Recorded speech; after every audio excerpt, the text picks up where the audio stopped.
Pemirsa, sikap tegas masyarakat Desa Adat Kedonganan menolak reklamasi Teluk Benoa juga didasarkan pada dampak abrasi yang mungkin menimpa wilayah pesisir Kedonganan, khususnya yang berada di sebelah timur. Abrasi wilayah pesisir telah dialami Desa Adat Kedonganan sebagai dampak reklamasi Pulau Serangan.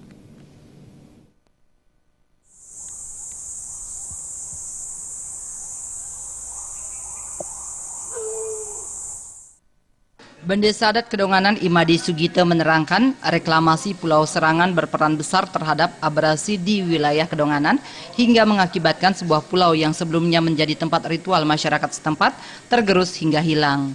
Sugito mengatakan, dulu Desa Adat Kedonganan memiliki muntig pudut atau yang dikenal dengan sebutan alas Kedonganan yang dimanfaatkan sebagai tempat persinggahan saat berlangsungnya upacara di pura dalam Tengpulung.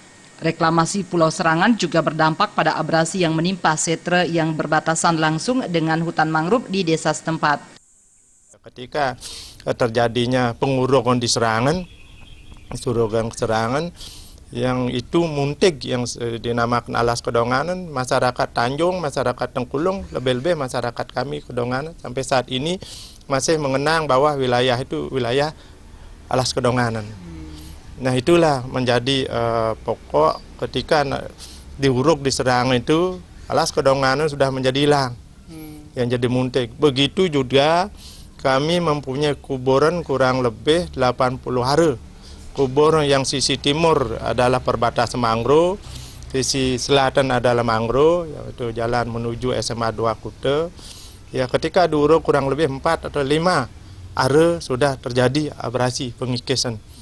Nah, itulah di Setre Bajang. Ya, kami dari Desa Adat juga memperigi pinggiran daripada kubur biar tidak abrasi. Dan kadang-kadang ketika bulan purnama sasih ketiga kapat itu istilah kita di sini adalah air pasang yang ini bisa sampai bibir trip yang daripada perigi yang itu sampai batas air.